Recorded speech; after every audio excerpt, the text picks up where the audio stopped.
News first channel ಹಾಗೂ ಡಿಜಿಟಲ್ನಲ್ಲಿ ಜಾಹೀರಾತು ನೀಡಲು ಈ ನಂಬರ್ಗೆ ಸಂಪರ್ಕಿಸಿ.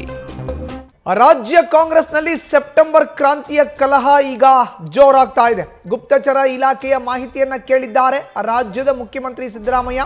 ಗುಪ್ತಚರ ಇಲಾಖೆ ಅವರ ಬಳಿಯೇ ಇದೆ, ಆದರೂ ಕೂಡ ಗುಪ್ತಚರ ಇಲಾಖೆಯಿಂದ ಮಾಹಿತಿಯನ್ನ ಕೇಳಿದ್ದಾರೆ ರಾಜ್ಯದ ಮುಖ್ಯಮಂತ್ರಿ ಸಿದ್ದರಾಮಯ್ಯ. ಕಾಂಗ್ರೆಸ್ನಲ್ಲಿ ಈಗ ಸೆಪ್ಟೆಂಬರ್ ಕ್ರಾಂತಿಯ ಕಲಹ ವಿಚಾರಕ್ಕೆ ಸಂಬಂಧಪಟ್ಟಂತೆ ಚರ್ಚೆಗಳು ಆರಂಭ ಆಗ್ತಾ ಇದೆ. ಗುಪ್ತಚರ ಇಲಾಖೆಯ ಮಾಹಿತಿ ಕೇಳಿದ್ದಾರೆ ಸಿಎಂ ಸಿದ್ದರಾಮಯ್ಯ. ಸೆಪ್ಟೆಂಬರ್ ಕ್ರಾಂತಿಯ ಬಗ್ಗೆ ಸ್ವಪಕ್ಷೀಯರ ಚರ್ಚೆ ಏನು? ರಾಜಣ್ಣ ಹೊರಬಿದ್ದ ಬಳಿಕ ಜೋರಾಗಿದೆ ಚರ್ಚೆ. ಗುಪ್ತಚರ ಇಲಾಖೆ ವರದಿಯನ್ನ ಕೇಳಿದ್ದಾರೆ ಸಿಎಂ ಸಿದ್ದರಾಮಯ್ಯ. ಸೆಪ್ಟೆಂಬರ್ನಲ್ಲಿ ಏನೋ ಕ್ರಾಂತಿ ಆಗುತ್ತೆ ಅಂತ ಹೇಳಿದ್ರಲ್ಲ, ಅದ್ರ ಬಗ್ಗೆ ಮಾಹಿತಿ ಕೊಡಿ ಅಂತ ಕೇಳಿದ್ದಾರೆ. ಈಗೇನು ಮಾಡಕ್ಕೆ ಹೊಂಟವ್ರೆ ನನಗೆ ಗೊತ್ತಿರಂಗೆ ಅವ್ರು ಬೇರೆ ಪಕ್ಷಕ್ಕೆ ಹೋಗಿ ಹೊಂಟವ್ರೆ. ರಾಜಣ್ಣ ಅವರು BJP ಪಕ್ಷಕ್ಕೆ ಈಗಾಗಲೇ ಅರ್ಜಿ ಹಾಕೊಂಡವ್ರೆ, ಹೊರಡಕ್ಕೆ ಹೊಂಟವ್ರೆ. ನಮ್ಮ ಮೇಲೆ ಗೂಬೆ ಕುಂಡಿಸ್ಬೇಕು, ನಮ್ಮ ನಾಯಕರ ಮೇಲೆ ಗೂಬೆ ಕುಂಡಿಸ್ಬೇಕು. ಇದು ನಮ್ಮ ನಾಯಕರ ಷಡ್ಯಂತ್ರ ಇಲ್ಲವೇ ಇಲ್ಲ ಇದರಲ್ಲಿ. ಇದು ಹೈಕಮಾಂಡ್ ನೇರವಾಗಿ ಇಂಟರ್ಫಿಯರ್ ಆಗಿ ಹೈಕಮಾಂಡ್ ವಿರುದ್ಧ ಇವರು ಆಡಿರ್ತಕ್ಕಂಥ ಮಾತುಗಳಿಂದ ಅವ್ರನ್ನ ವಜಾ ಮಾಡಿರ್ತಕ್ಕಂಥದ್ದು. ಅಗಡಿ ಬಾಲಕೃಷ್ಣ ಅವರು ಹಿ ವಾಸ್ BJP ಮ್ಯಾನ್, ನಮ್ಮ ಪಾರ್ಟಿಲೇ ಇದ್ರು ಮತ್ತು ನಮ್ಮ ಜೊತೆನಲ್ಲಿ ಈಗಲೂ ಒಳ್ಳೆ ಸಂಬಂಧ ಇಟ್ಕೊಂಡಿದ್ದಾರೆ, ಸಂಪರ್ಕದಲ್ಲಿದ್ದಾರೆ. ರಾಜಣ್ಣ ಅವರು ಇದ್ದಾರೆ ಅಂತ ನಾನು ಹೇಳಿದ್ರಲ್ಲಿ ನೋಡಿ ನಾವೆಲ್ಲ ಬೇರೆ ಬೇರೆ ವೈಚಾರಿಕವಾಗಿ ಬೇರೆ ಬೇರೆ ಪಕ್ಷಗಳಿಗೆ ಸೇರಿರ್ಬೋದು, ನಾವ್ಯಾರು ಶತ್ರುಗಳಲ್ಲ. ನಾವೇನು ಶತ್ರುಗಳ? ಯಾರನ್ನು ಸಿಕ್ಕಿರೋ ಎದುರ ಬದ್ರ ಮಾತಾಡ್ತೀವೋ ಇಲ್ವೋ?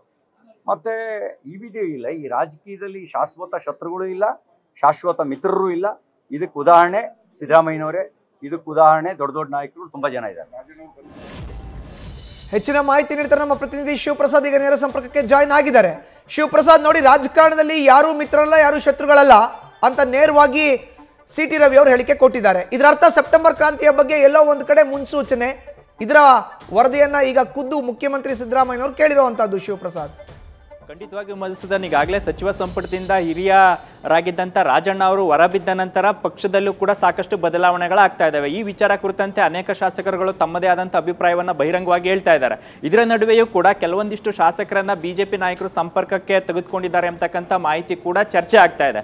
ಇದರ ನಡುವೆಯೂ ಕೂಡ ಅನೇಕ ಶಾಸಕರು, ಈಗ ಬಾಲಕೃಷ್ಣ ಅವರು ಇರ್ಬೋದು, ಮತ್ತೆ ರಾಜಣ್ಣ ಅವರ ಪುತ್ರ ರಾಜೇಂದ್ರ ಅವರ ಹೇಳಿಕೆಗಳೇನಿದ್ದಾವೆ ಇವು ಪಕ್ಷಕ್ಕೂ ಕೂಡ ಸಾಕಷ್ಟು ಡ್ಯಾಮೇಜ್ ಅನ್ನು ಕೂಡ ಉಂಟು ಮಾಡ್ತಾ ಇದ್ದಾವೆ. ಈ ಎಲ್ಲ ಬೆಳವಣಿಗೆಗಳ ನಡುವೆಯೂ ಕೂಡ ಸೆಪ್ಟೆಂಬರ್ ಕ್ರಾಂತಿಯ ವಿಚಾರ ಕುರಿತಂತೆ ಹಿಂದೆನೂ ಕೂಡ ಚರ್ಚೆ ಆಗ್ತಾ ಇತ್ತು. ಅಧಿವೇಶನಕ್ಕೂ ಮುನ್ನ ಈ ವಿಚಾರ ಕುರಿತಂತೆ ಸಾಕಷ್ಟು ಚರ್ಚೆ ಆಗ್ತಾ ಇತ್ತು. ಸದ್ಯ ಈಗ ಸೆಪ್ಟೆಂಬರ್ ಬಂದಿರತಕ್ಕಂಥ ಈ ಸಂದರ್ಭದಲ್ಲಿ ಸಿಎಂ ಸಿದ್ದರಾಮಯ್ಯ ಅವರು ಈ ವಿಚಾರದ ಕಡೆ ಗಮನವನ್ನು ಹರಿಸಿದ್ದಾರೆ. ಗುಪ್ತಚರ ಇಲಾಖೆಯಿಂದ ಈ ರೀತಿಯ ಚಟುವಟಿಕೆಗಳೇನಾದರೂ ಪಕ್ಷದಲ್ಲಿ ನಡೀತಾ ಇದೆಯಾ? ಸರ್ಕಾರದ ವಿಚಾರದಲ್ಲಿ ಶಾಸಕರ ಅಭಿಪ್ರಾಯಗಳೇನು? ಅನುದಾನ ವಿಚಾರ ಕುರಿತಂತೆ ಶಾಸಕರು ಸಮಾಧಾನದಿಂದ ಇದ್ದಾರಾ? ಜೊತೆಗೆ BJP ನಾಯಕರ ವಿಚಾರದಲ್ಲಿ ರಾಜ್ಯ ಕಾಂಗ್ರೆಸ್ ಶಾಸಕರ ಅಭಿಪ್ರಾಯ ಏನು ಎಂಬತಕ್ಕಂಥ ವಿಚಾರ ಕುರಿತಂತೆಯೂ ಕೂಡ ಮಾಹಿತಿಯನ್ನು ಸಿಎಂ ಸಿದ್ದರಾಮಯ್ಯ ಅವರು ಕೇಳಿದ್ದಾರೆ ಎಂಬತಕ್ಕಂಥ ಮಾಹಿತಿ ಕೂಡ ಈಗ ಲಭ್ಯವಾಗ್ತಾ ಇದೆ. ಸದ್ಯ ಗುಪ್ತಚರ ಇಲಾಖೆಯ ಅಧಿಕಾರಿಗಳು ಯಾವ ರೀತಿ ಮಾಹಿತಿಯನ್ನು ನೀಡ್ತಾರೆ, ಸೆಪ್ಟೆಂಬರ್ ಕ್ರಾಂತಿಯ ವಿಚಾರ ಕುರಿತಂತೆ ಏನಾದರೂ ಶಾಸಕರೇನಾದರೂ ಅವ್ರದೇ ಆದಂಥ ಕಸರತ್ತನ್ನು ಏನಾದರೂ ಶುರು ಮಾಡಿದ್ದಾರೆ? ಈಗಾಗಲೇ ಸರ್ಕಾರ ಮತ್ತು ಪಕ್ಷದಲ್ಲಿ ಹೊಂದಾವಣಿಕೆ ವಿಚಾರ ಕುರಿತಂತೆ ಸುರ್ಜೇವಾಲಾ ಅವರು ಕೂಡ ಸೂಚನೆಯನ್ನು ನೀಡಿದರು. ಹೈಕಮಾಂಡ್ ನಾಯಕರುಗಳು ಕೂಡ ಸಿದ್ದರಾಮಯ್ಯ ಮತ್ತು CM DK ಶಿವಕುಮಾರ್ ಅವ್ರಿಗೂ ಕೂಡ ಸೂಚನೆಯನ್ನು ನೀಡಿದರು. ಶಾಸಕರನ್ನು ವಿಶ್ವಾಸಕ್ಕೆ ತೆಗೆದುಕೊಳ್ಬೇಕು, ಕಾರ್ಯಕರ್ತರನ್ನು ವಿಶ್ವಾಸಕ್ಕೆ ತೆಗೆದುಕೊಳ್ಬೇಕು ಅಂತಕ್ಕಂಥ ಸೂಚನೆಯನ್ನು ನೀಡಿದರು. ಆದ್ಯಾಗೂ ಕೂಡ CLP ಸಭೆಯಲ್ಲೂ ಕೂಡ ಈ ವಿಚಾರ ಕುರಿತಂತೆ ದೊಡ್ಡ ಮಟ್ಟದ ಚರ್ಚೆ ಆಗಿತ್ತು. ಅನುದಾನ ವಿಚಾರ ಕುರಿತು ಶಿವಪ್ರಸಾದ್, ಕಾಂಗ್ರೆಸ್ ಶಾಸಕಾಂಗ ಪಕ್ಷದ ಸಭೆಯಲ್ಲೂ ಕೂಡ ಇದ್ರ ಬಗ್ಗೆ ಚರ್ಚೆ ಆಗಿತ್ತು ಅನ್ನೋ ಪದವನ್ನ ಉಲ್ಲೇಖ ಮಾಡಿದ್ರಿ. ಹಾಗಾದ್ರೆ ಎಲ್ಲೋ ಒಂದು ಕಡೆ ರಾಜ್ಯದಲ್ಲಿ ಏನ್ ಆಗ್ತಾ ಇದೆ ಅನ್ನೋ ಇನ್ಸೈಡ್ ಮಾಹಿತಿ ರಾಜಕಾರಣದಲ್ಲಿ ಮುಖ್ಯಮಂತ್ರಿಗಳಿಗೆ ಗೊತ್ತಾಗಲೇಬೇಕು ಅನ್ನೋ ಆನ್ಲೈನ್ ಅಜೆಂಡಾ ಇಟ್ಕೊಂಡು ಈಗ ಮುಖ್ಯಮಂತ್ರಿಗಳು ಈ ನಡೆ ಅನುಸರಿಸಿದ್ದಾರೆ ಅಂತ ಅನ್ಸಲ್ವಾ? ಖಂಡಿತವಾಗಿ ಮಧುಸೂದನ್, ಸಹಜವಾಗಿ ಶಾಸಕರ ನಡೆಯ ವಿಚಾರ ಮತ್ತು ಪಕ್ಷ ಮತ್ತು ಸರ್ಕಾರದಲ್ಲಿ ಸಮನ್ವಯತೆ ವಿಚಾರ ಬಂದಂಥ ಸಂದರ್ಭದಲ್ಲಿ, ಈ ಪ್ರಶ್ನೆ ಬಂದಂಥ ಸಂದರ್ಭದಲ್ಲಿ ಸರ್ಕಾರದ ಮುಖ್ಯಸ್ಥರಾಗಿರ್ತಕ್ಕಂಥ CM ಅವರಿಗೆ ಇದರ ಎಲ್ಲ ಮಾಹಿತಿಗಳನ್ನು ಕಲೆ ಹಾಕ್ತಕ್ಕಂಥ ಅಧಿಕಾರ ಇರುತ್ತೆ. ಅದು ಅವ್ರದ್ದೇ ಆದಂಥ ಹಕ್ಕು ಕೂಡ ಆಗಿರುತ್ತೆ. ಈ ವಿಚಾರದಲ್ಲಿ ಶಾಸಕರನ್ನು ಸಮನ್ವಯತೆಯಿಂದ ಕರ್ಕೊಂಡು ಹೋಗ್ತಕ್ಕಂಥದ್ದು, ಸರ್ಕಾರದಲ್ಲಿ ಎಲ್ಲರನ್ನೂ ಕೂಡ ಸಂತೃಪ್ತಗೊಳಿಸ್ತಕ್ಕಂಥ ಜವಾಬ್ದಾರಿ ಕೂಡ CM ಸಿದ್ದರಾಮಯ್ಯ ಅವರದ್ದಾಗಿರುತ್ತೆ. ಏನಾದರೂ ಶಾಸಕರು ಪಕ್ಷದ ವಿಚಾರದಲ್ಲಿ ಮತ್ತು ಸರ್ಕಾರದ ವಿಚಾರದಲ್ಲಿ ಏನಾದರೂ ಟ್ರ್ಯಾಕನ್ನು ತಪ್ಪಂಥ ಸಂದರ್ಭದಲ್ಲಿ ಅವ್ರನ್ನ ಸಹಬದಿಗೆ ತರ್ತಕ್ಕಂಥದ್ದು ಕೂಡ ಸಿದ್ದರಾಮಯ್ಯ ಅವರ ಜವಾಬ್ದಾರಿ ಆಗಿರುತ್ತೆ.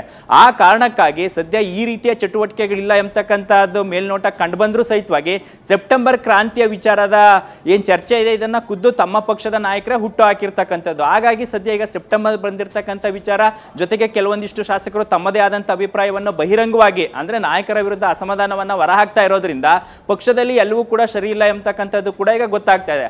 ಆ ಕಾರಣಕ್ಕಾಗಿ CM ಸಿದ್ದರಾಮಯ್ಯ ಅವರೇ ಖುದ್ದು ಗುಪ್ತಚರ ಇಲಾಖೆಯ ಮೊರೆ ಹೋಗಿದ್ದಾರೆ.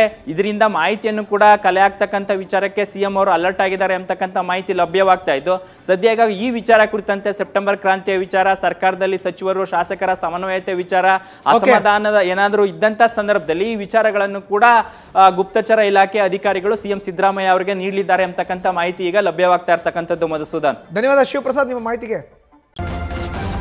ನ್ಯೂಸ್ ಫಸ್ಟ್ ನಿರ್ಭೀತಿಯಿಂದ ನಿಮ್ಮ ಪರವಾಗಿ.